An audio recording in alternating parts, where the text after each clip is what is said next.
there to be closure with a man that gave me my first opportunity in this game. And because you gave that to me did not mean that you could take all the money that I made you. That's very fair. And so when everyone, I'm the only one now that's come forward, and I'm telling you, I'm showing you exactly what the deal looks like.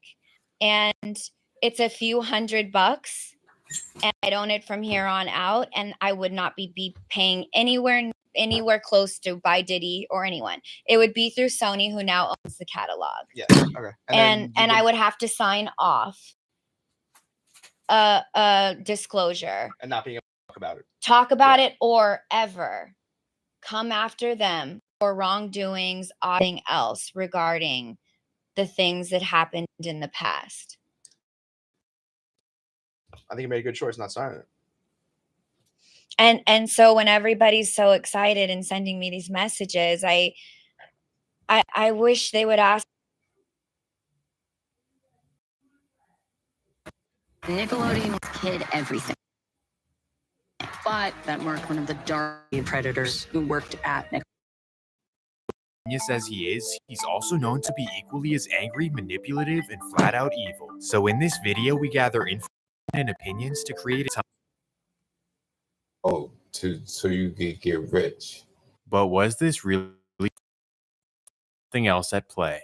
His dream job at the age of 23. Most people would be devastated, but Sean. Just a month after being fired, Sean started his own label called Bad Boy Records. The album. They expressed that the album was not. Why? Most likely because he was victimized by his mentor, who loved to control people. And his mentor was Andre Harrell.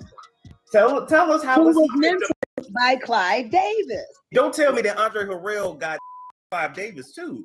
Don't tell me that Andre Harrell got Clive Davis too. Regardless of the truth, stories like these have always been rumored in entertainment. Essentially, you get okay. So, I don't know what happened to the other live. I did do a live. It was like 20-30 minutes, and I tried to stop sharing the screen, and I don't know if it got uploaded. I was on a whole rant with Danity, Kane, and Survivor Diddy Part 1. And I did a clip of Christian Combs and what he's being charged with now, which is S-ing somebody on a yacht. They were at the movie theater, allegedly. And he took out his... And then he didn't give her no... So I don't understand how that's consent.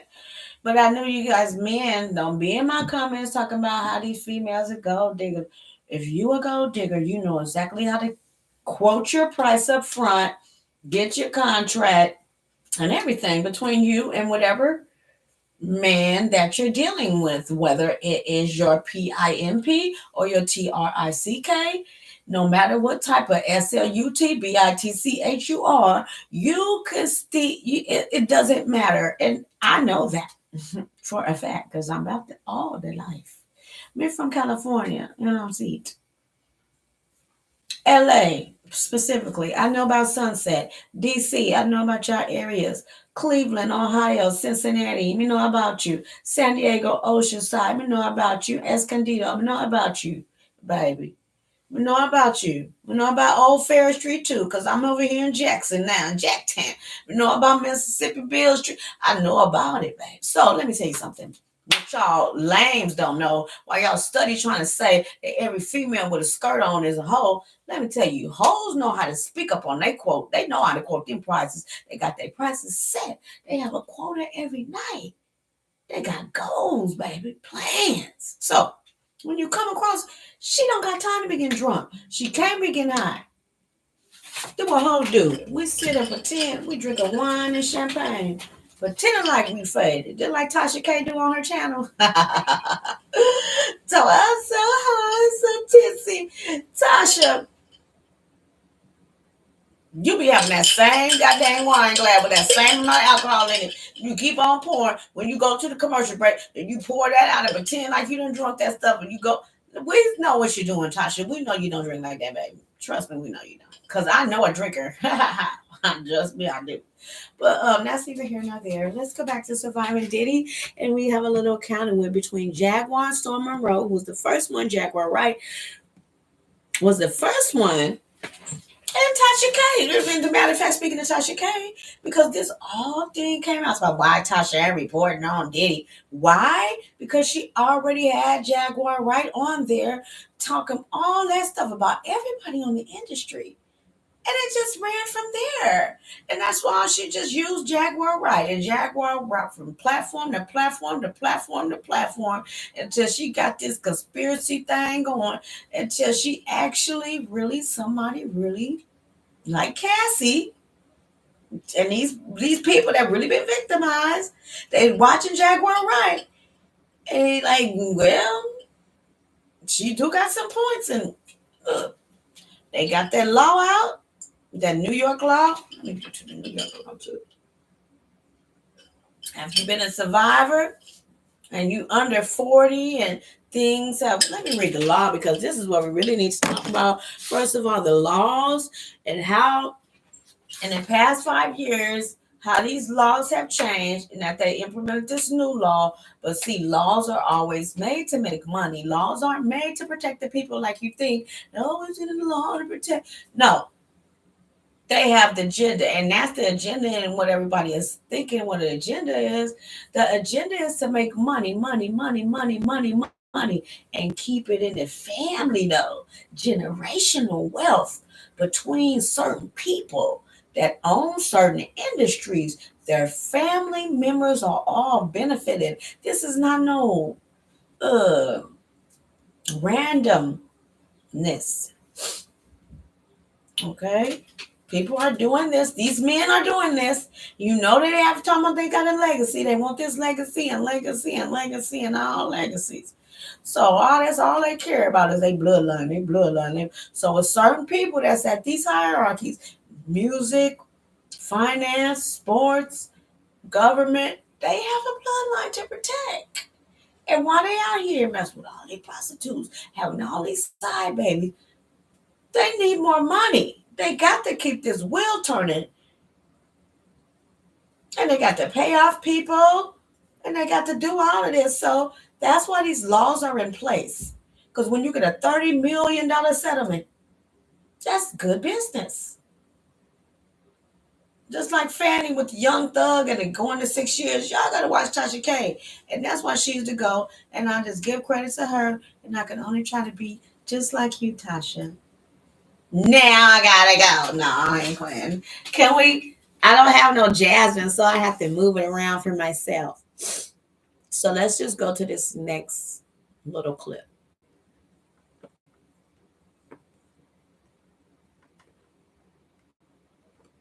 With these crackers.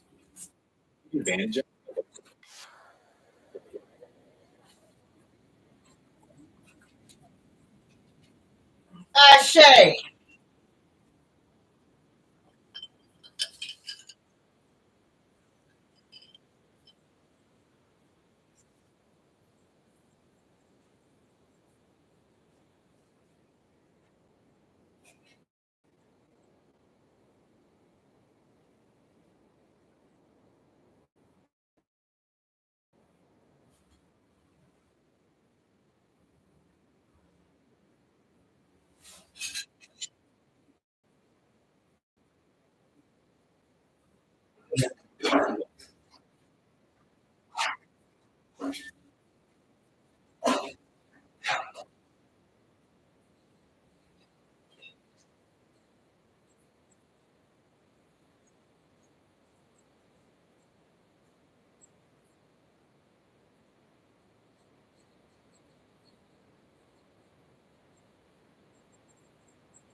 Right.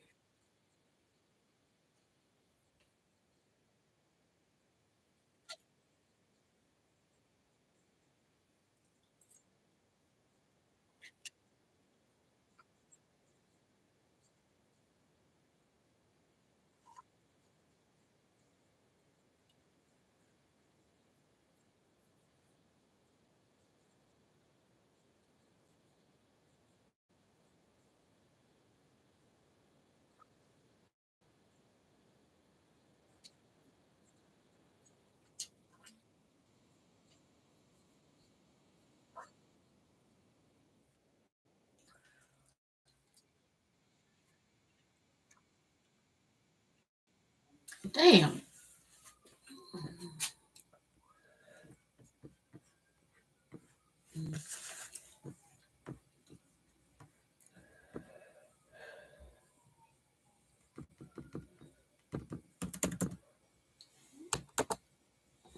Okay. Dang, I'm sorry because I didn't know how to get out of the sharing of the screen. I guess you're just supposed to escape when you're done.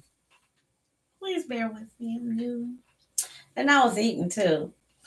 I'm hungry with some good carrot minestrone soup or whatever. It's very spicy. Anyways, so back to Jaguar Wright. They got her narrating the whole thing, but y'all said she was crazy. So what is it, Surviving Diddy?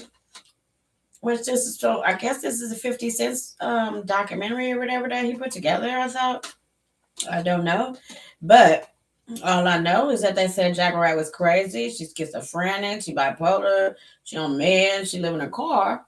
Tasha, you said that, but she must got some kind of sense. She go in and out, like my son. He go in and out from reality to astral to world to Earth to Mars to Venus, Saturn, Pluto. But she know what she talking about. She was Uptown's assistant and a singer there. So that's how she know. So what was she, assistant first or a singer? We don't go from singer to assistant. So I'm quite sure you was assistant first. You performed some special favors, and then you became a singer.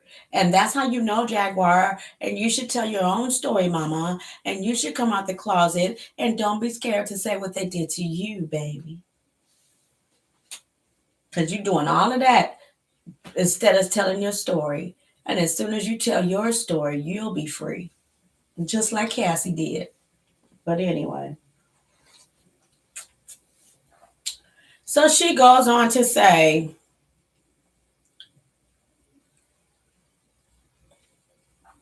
or the documentary goes on to say, Puffy was working for Uptown. He's doing favors for Harrell. He's his do boy. Puffy realizes you ain't the HNIC. These cracker, the pale white wines is it. So he gets to Clyde, and he realizes Andre Harrell can't help me. Clyde can help me. So he playing both sides of the fence. He playing Harrell. He playing Clyde. Then he find Biggie. Then he goes to Harrell because he feel like, you know, that was going to get him somewhere, but it didn't. So Harrell fires him, probably because by Puffy fighting Biggie and Harrell being in there all them years, and you ain't came up with nothing except Mace. This the best thing going, baby, and you can't take the credit of it. You got to give him some credit because he been giving you credits. So y'all get into a little lover spat. Y'all go y'all separate ways. He go to Big Papa in my Kim Zodiac voice. He go to Big Papa, and Big Papa put him on. Then what you do? Eliminate the middleman. And now what they do? And that's what a real hoe do, and that's what Puffy is.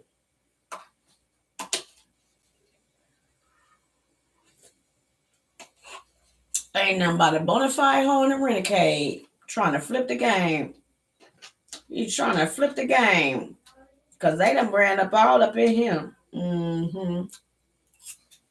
But like I said, there wasn't nothing but a do boy.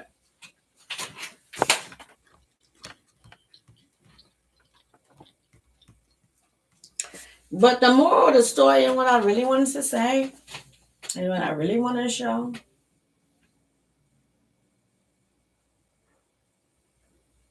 but Tasha gonna strike my channel because she had a story on there. It's this girl that was on Breakbeat Media or something. Excuse me. She said that she got molested by her father for years and her brothers, and she was sexually molested, and everybody's eating up the story.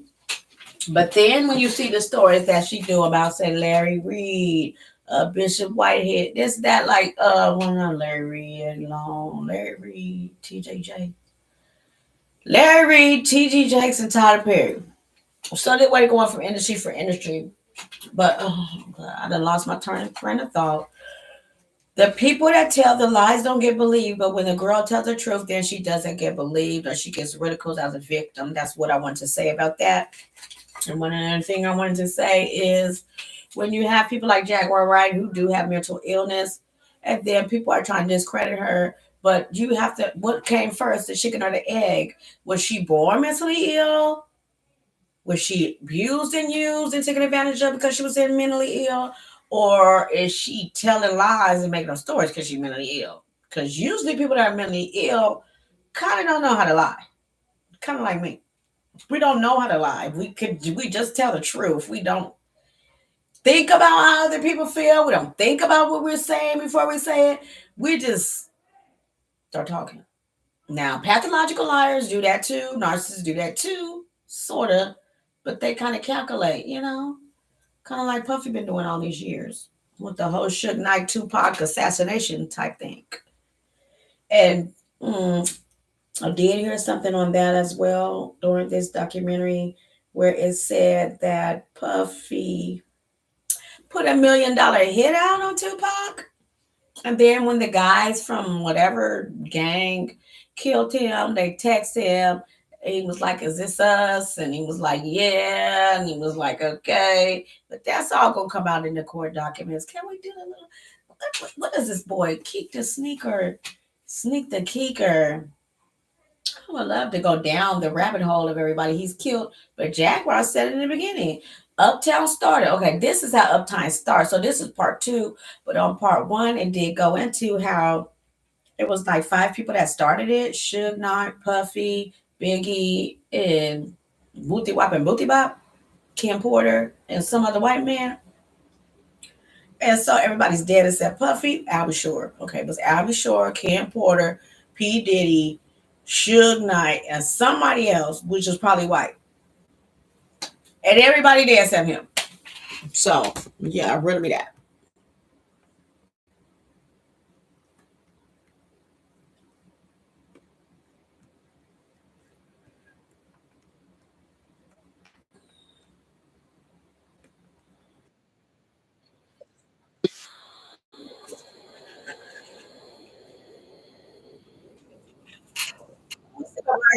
Sorry.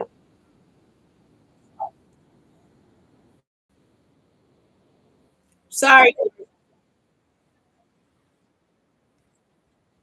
I wonder, can y'all still hear me while it's pausing? Because I really love want to know, so I'm doing this right now because I want to kind of like not show my face all the time. Because this video ain't made for kids, but it would be wonderful if it could be made to a broader audience because some of my message is for the young girls and for your young boys. You have to know what consent is, and you have to know the difference between a prostitute, a whore, a Jezebel, and somebody that's loose and somebody that's confused, and read people's facial expressions and kind of ask the girl a question like, do you want this? Are you sure? Like, so I do want to make this for kids eventually. So please leave in the comments if you can hear this part when I'm pausing the video And then can you still hear me? Please.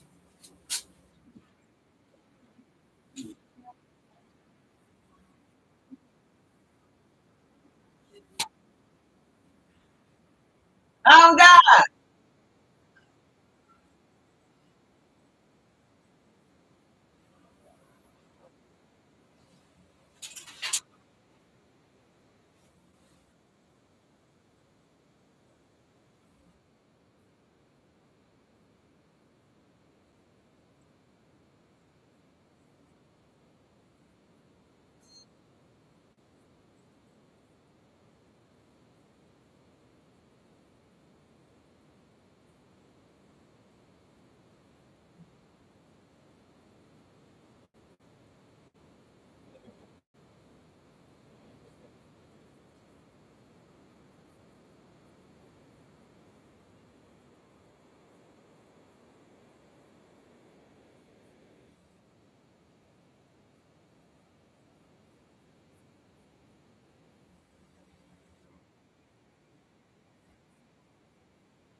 Yeah, we know that.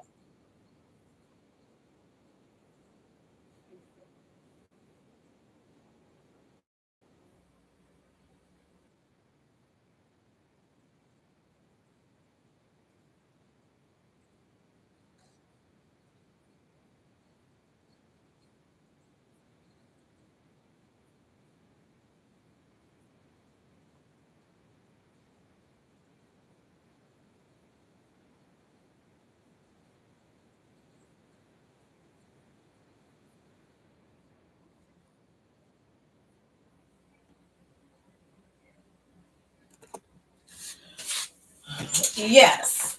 Even though it's a silly request, because it was a bold-faced lie. You didn't tell that man to fire his manager and hire yours. You told him that you wanted him to do an album without giving him no money down. And see, this is what I went back to saying. See, real gangsters, hoes, pimps, prostitutes, anybody in the street life, they want their money. Front. Now. You're going to give me half now before I go mule for you. You're going to give me the rest when I come back free. Because we don't know if we're going to jail. So they always need their money up front when you're in criminal activity. So this is why Puppy was able to manipulate only women that were racially ambiguous. Because Carisha all the way with everything. Kim, she was all the way with everything till she wasn't. And we see what happened to her. Now, these racially ambiguous ones, we don't know how they was raised. Who raised you? Like Dion Cole or whatever the comedians say, who raised you? But we know how we was raised. Because we raised on slave. And when you was raised on slave plantation and you used the master taking it in and giving you nothing, ain't even master going to give you something. He going to put you in the big house. Now, he paid you up front because you in the big house. So now you know what you do from there.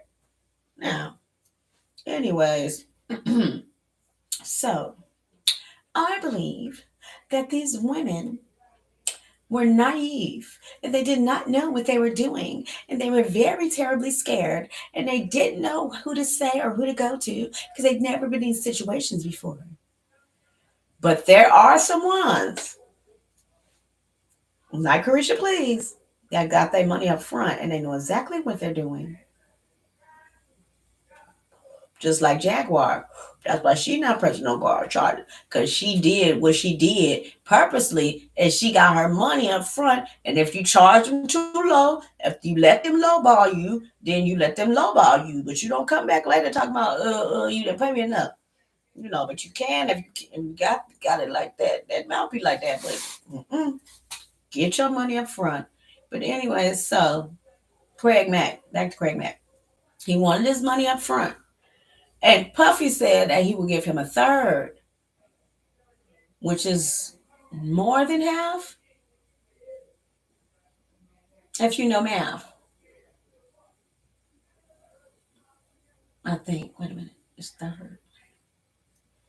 You got a third, a quarter, and a half, right? You get a quarter, then a half ounce. Yeah, you get a quarter, what's it called when you buy weed? They call it an eighth, but you could call it a quarter.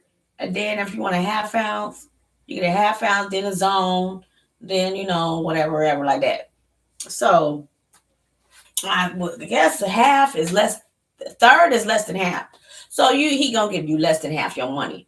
So Craig Mack said, okay, you're gonna give me a third now, and I'm gonna make this song. Then you give me another third, I'll make that song. Then you number third, I'm gonna make that song, third off of every song, so that you're paying me for each song. Say album is 12 songs. He's getting paid after each song, but he's not getting the full of it. But when the whole album come out, he would get the whole rest of the money. So he's paid. He got the money before. He put in each song. He getting paid every day, every whatever, how many songs. And then at the end of it getting paid. Then they put the album out. Then he get however sales he did. Then he getting paid. So he good business. He ain't playing. He about his business. And you see Craig Mack, he got that strong face and he ain't playing no game, baby. So he came in with his own manager. And Puffy, on the video or whatever it say, fired the manager. But that wasn't the talk. Craig Mack said it himself. And when I find this clip, I will upload it as a short. But he said that the boy wanted to give him a third. He got the first third. He did the song. He finished it. So after he finished it, he supposed to get the rest of his money so that he could go do the next song, then on and so forth. That was the effing verbal agreement, the verbal agreement, not a contract, because he already got his contract. Or this was before he even got a contract, I want to say. I don't know. And we're going to rewind it and we're going to see. And y'all can check me and correct me. But moral of the story is, they had a deal. Puffy reneged on the deal. He was uncomfortable with the deal, but because it was a man, because it was Craig Mack, because Craig Mack from the streets, because Craig Mack ain't scared of him, he agreed. Then he devised his plan to see how he was going to renege, because that's all he do is make deals and then renege. So Craig Mack already knew this, because he already see how the boy rotated. He from the streets, so he already know he don't trust nobody. So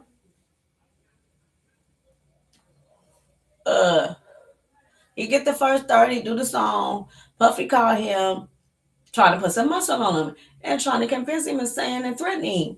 And saying, you don't know who I am, you don't know who I got, and all of these things. So Craig Mack says, okay, meet me at the studio at 7 o'clock.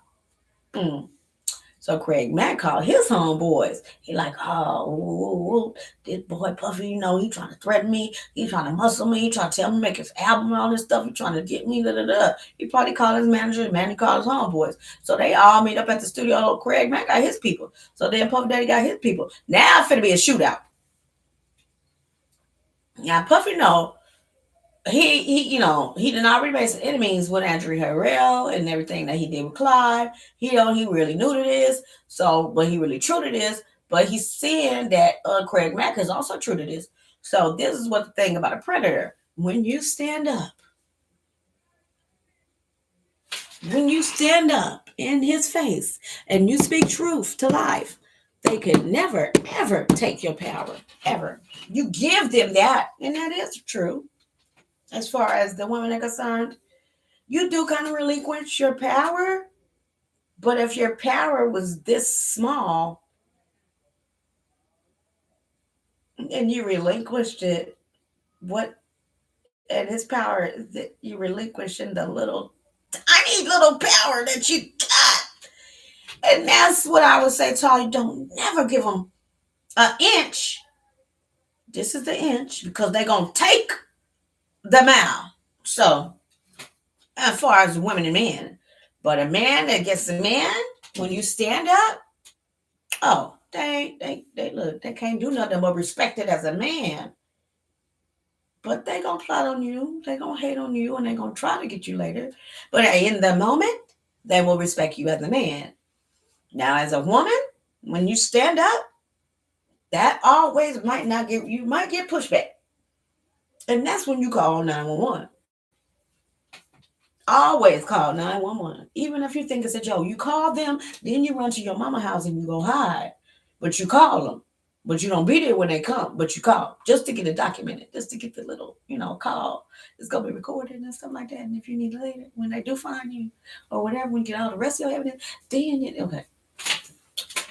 But so Craig Mack went to the studio.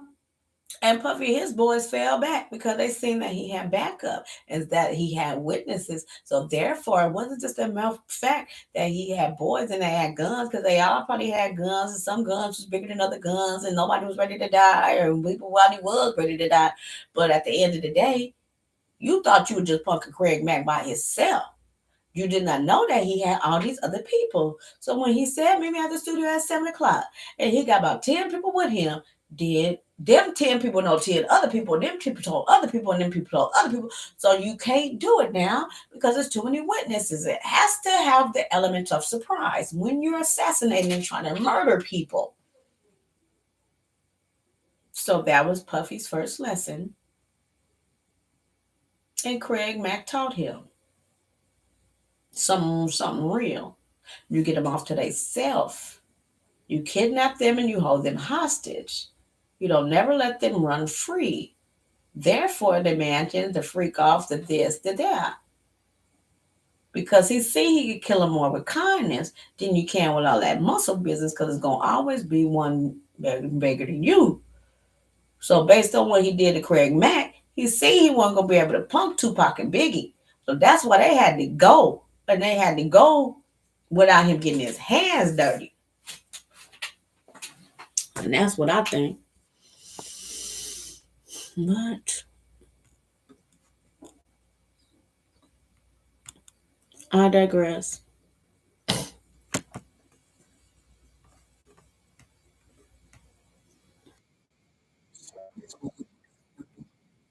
Another thing I had kind of interesting. Biggie didn't like Puffy. Craig Mack went to his grave hating Puffy. He was going to sign with Suge.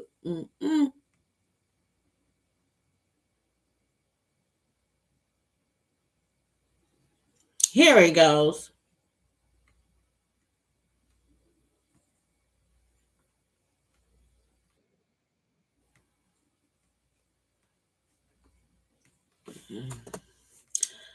Okay, I found it. Here's the Craig Mack interview where he explains how, when, who, what, when, where, and why.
He said, what?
Okay.